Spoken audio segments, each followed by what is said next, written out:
Menyebutkan nama lengkap panjangnya Teh Peggy.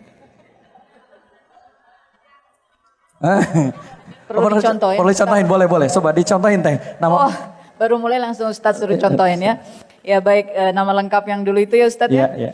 Peggy melati putih dan suci harum mewangi sepanjang hari seperti bidadari titisan dari pelangi berwarna-warni magiku hibiniu merah jingga kuning nila biru ungu membuat iri setiap hati yang ada di muka bumi ini karena Peggy cantik berseri-seri seperti bidadari dari pelangi. Hati-hati kalau jalan lewat Bogor banyak polisi kalau ketangkap nanti kepalanya jadi pusing. Ya. Tahu kisah itu Bu? Masya Allah. Teh Peggy disapa dulu dong jamaah yang sudah kangen nih sama Teh Peggy. Masya Allah. Assalamualaikum warahmatullahi wabarakatuh. Assalamualaikum. Kumaha damang? Insya Allah. Balikin lagi deh ke Ustaz. Okay, baik, saya melihat beliau ini luar biasa. Meninggalkan masalah lalunya yang begitu, apa sih yang tidak didapat, yang tidak kita inginkan berkaitan dengan dunia. Ya, Teh Peggy mungkin dulu sudah mendapatkannya, lalu tiba-tiba kemudian berubah. Apa tuh yang membuat Teteh bisa memutuskan berubah saat itu? Ya bismillahirrahmanirrahim. Sebetulnya kalau soal perubahan, ya setelah hari ini dan dalam perjalanan hijrah ini seperti tadi Ria dengan Mas Pandu juga sampaikan, kuncinya kan tolabul ilmi ya Ustadz ya. Kuncinya kita semua mesti belajar terus. Nabi SAW juga sudah menyampaikan bahwa wajib hukumnya ya Ustadz ya bagi seorang muslimin muslimat mukminin mukminat untuk senantiasa menggali ilmu. Sebab dari menggali ilmu insya Allah sebetulnya kita seperti sedang mengajukan proposal kepada Allah agar Allah memasukkan ilmu, memasukkan hikmah kepada kita. Bisanya, mengertinya, perubahannya itu bukan kita tapi Allah yang akan melakukan. Kita mengajukan proposalnya. Nah proposal itu dengan cara datang ke majelis-majelis ilmu, mendekat kepada guru-guru, mengejar-ngejar ustadz tadi itu gitu ya. Dalam proses perjalanan hijrah ini Ustadz, saya menemui bahwa sesungguhnya yang membuat perubahan dalam hidup saya, mengizinkannya, mentakdirkannya itu Allah Subhanahu wa Ta'ala. Tapi Allah tuh menunggu gitu ya, menunggu. Allah tidak merubah nasib suatu kaum hingga ia melakukan perubahannya.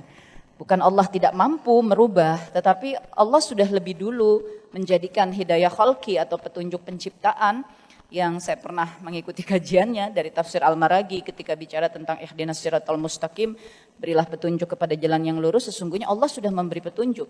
Di antara petunjuk penciptaan itu atau hidayah khalqi itu Allah kasih panca indera. Sudah dikasih petunjuk sama Allah. Allah kasih panca indera itu hidayah.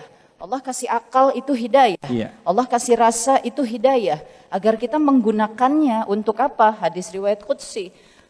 Agar lebih mengenali Allah gitu. Masya Allah. Jadi sebetulnya peringatannya udah ada.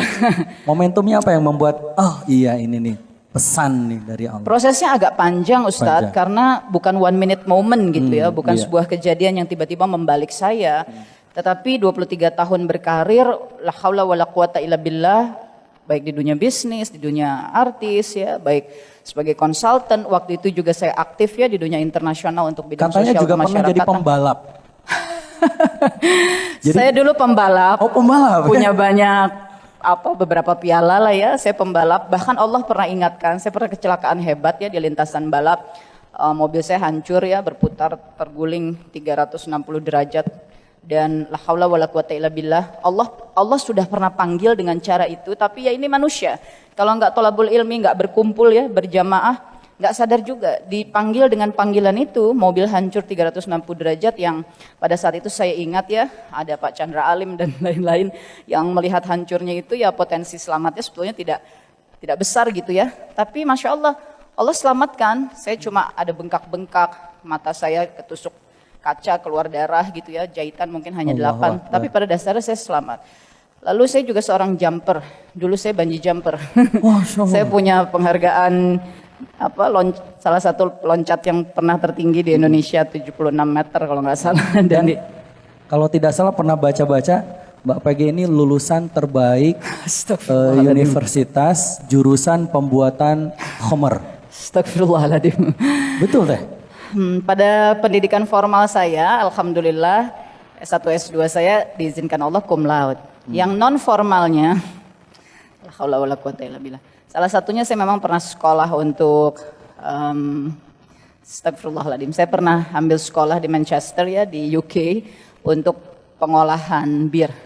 Dan waktu itu dari murid-murid yang pernah belajar di sana sekitar 26 negara gitu, saya salah satu lulusan terbaik. Allahu Akbar. Astagfirullahaladzim. Jadi saya mengalami macam-macam memang dalam perjalanan hidup ini Ustadz. Tapi itu pesan cinta Allah mungkin ya buat Teteh gitu. Iya, karena sesungguhnya seperti Allah sampaikan pada surah Furqan ayat pertama, Allah sudah jadikan Al-Quran sebagai peringatan, sebagai petunjuk. Jadi peringatannya sudah ada, petunjuknya sudah ada, tapi sama aja kayak kalau tadi saya dari Dipati Ukur mau menuju ke Hotel Haris ini, Pak Polisi sudah membuat marka-marka jalan yang merupakan petunjuk gitu ya. Dan ketika saya berjalan, saya nggak memandang marka jalan itu, saya nggak melihat marka jalan itu, nggak mau menyimak. Ya marka jalan itu kan nggak berfungsi sebagai petunjuk. Ya saya bisa nyasar juga ya, ini di luar kita bicara sekarang ada Waze, ada Google Map dan lain sebagainya.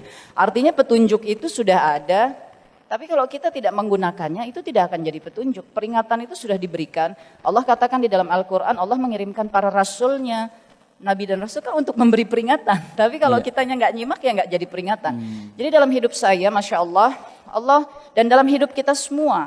Sesungguhnya Allah, karena Allah sudah mendatangkan peringatan itu, Allah sudah mendatangkan petunjuk itu. Maka setiap waktu dan detik dalam hidup kita ini sebetulnya adalah petunjuk, sebetulnya adalah peringatan. Karena Quran itu kan menaungi jagat raya kan Ustaz, selalu dunia ada akhirat. sinyal dari Allah. Dari Allah melalui Quran. Jadi Quran ini kan Masya Allah, dia adalah pengatur, dia denyut, dia nafas, dan seluruh kejadian kita ini dalam kehidupan ini, dalam tarikan nafas kita, itu kan ada di Al-Quran gitu. Al-Quran itu kan sangat luar biasa dalamnya ya, yang nggak bisa, ya sampai kapanpun kita harus terus menggali, menyimak, dan terus mendalami gitu. Nah dalam hidup saya, ya saya rasakan bahwa ya Al-Quran tentu bekerja pada hidup kita semua karena memang Allah jadikan sebagai hudalin nas gitu. Tapi kitanya mau nyimak apa enggak? Karena pada Kayak saat hujan gitu kan, kita mau ngambil nggak sih air hujan itu? iya, dan Masya Allah, Allah sudah berjanji, Allah Maha Pengasih, Maha Penyayang ya. Allah tidak akan pernah meninggalkan hamba-hambanya. Innallaha ma'ana. Kalau sudah diperingatkan dengan peringatan-peringatan yang biasa-biasa aja tapi nggak noleh juga, dikasih peringatannya rada naik, nggak noleh juga, agak keras, mulai noleh tapi balik lagi acuh. Maka dalam hidup saya datanglah masanya, saya mengalami 2 tahun setengah, sekitar 2010 sampai 2012 pertengahan, panggilan dari Allah yang beruntun nggak ada berhentinya, macam-macam peristiwa dan datang dari berbagai penjuru, dari mulai soal rumah tangga, orang tua, kesehatan, karir, bisnis, investasi, persahabatan, dari segala penjuru selama 2 tahun setengah yang semuanya tuh bagaikan kehancuran. Dan saya temukan dalam surah Al-An'am ayat 44 di mana Allah mengatakan kalau kita sudah nggak mau peduli lagi sama ayat-ayat Allah, Allah akan buka pintu-pintu kesenangan untuk kita sampai kita terikat kepada kesenangan itu dan pada waktunya sekonyong-konyong Allah akan datang untuk menghancurkan itu semua. Supaya kita punya jalan gitu untuk balik. Wallahu a'lam bishawab, tapi itu yang saya rasakan dan saya alami dalam perjalanan hijrah. Masya Allah. Kebayang gak Bu? Luar biasa. Meninggalkan segala dunia yang didapatkan.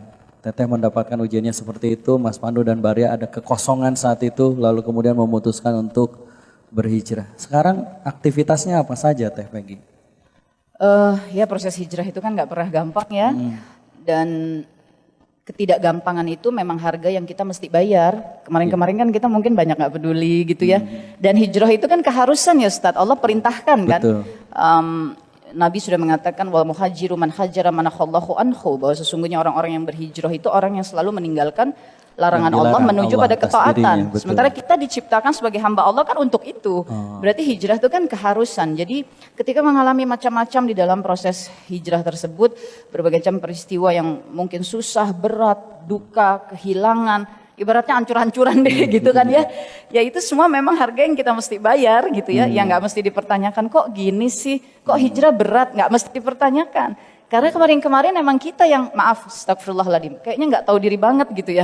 Udah diciptakan sama Allah untuk menghamba kepada Allah, dikasih semua bekalnya, dikasih Quran juga, dikirimin Nabi dan Rasul juga, berdiri masjid Allah di mana-mana di muka bumi ini, bahkan masjid-masjid suci Allah ada 3 dikasih untuk kita. Tapi kok kita nggak peduli gitu. Ya hari ini insya Allah semenjak melewati macam-macam keadaan di dalam hijrah dengan kunci berjuang, bertahan dan berkumpul dengan jamaah gitu ya, untuk bisa terus saling memberi ini apa energi gitu ya, seperti Muharram ini terus saling memberi energi hijrah, energi ukhuwah. Ya Masya Allah, saya cuma bilang sama Allah sih Ustadz, yang ngaturin semua biar Allah aja ya. Saya cuma mengatakan kepada Allah, ya sudah tidak ada apapun yang saya inginkan dalam seluruh perjalanan keadaan ke penciptaan saya, kecuali ingin bertemu dengan Allah dan Rasulnya. Jadi saya menyerahkan saja diri saya, keadaan saya, kehidupan saya kepada pengaturan Allah. Dan 5 tahun terakhir ini Masya Allah, Allah aturkan. Dulu 23 tahun berkarir misalnya, saya sama sekali nggak pernah menghasilkan buku. 5 tahun ini saya bisa menghasilkan 7 buku. Ria pernah memberikan testimoni di salah satu buku saya. Boleh tepuk tangan dong buat kita. Lalu Allah bukakan pintu dakwah ya, di awal-awal perjalanan hijrah. Para ustadz, guru-guru dari Amazing Quran ya, membukakan pintu, bisa kolaborasi, bisa bersama-sama berdakwah, bahkan bikin program Amazing Muslimah. Kami bekerja dibimbing oleh para ustadz di Amazing Quran untuk bikin pelatihan baca Quran bagi muslimah, sampai bertahun-tahun bisa menghasilkan lebih dari 10.000 muslimah yang dilatih baca Quran. Allah buka pintu-pintu dakwah ya. Di Bandung mungkin di sini banyak Masya Allah mitra-mitra dakwah saya. Ya, barusan duduk sebentar aja sudah 2 muslimah yang menghampiri, rutin datang. Kita sama-sama berpikir bikin apa. Dan Insya Allah sampai hari ini Allah izinkan sudah berkeliling 22 negara dan seluruh provinsi di Indonesia, insya Allah untuk semua misi dakwah dan kemanusiaan. Boleh tepuk tangan buat Teh Peggy. Teh Peggy mungkin ada hal yang ingin disampaikan lagi buat sahabat hijrah kita nih Teh. Iya, Bismillahirrahmanirrahim.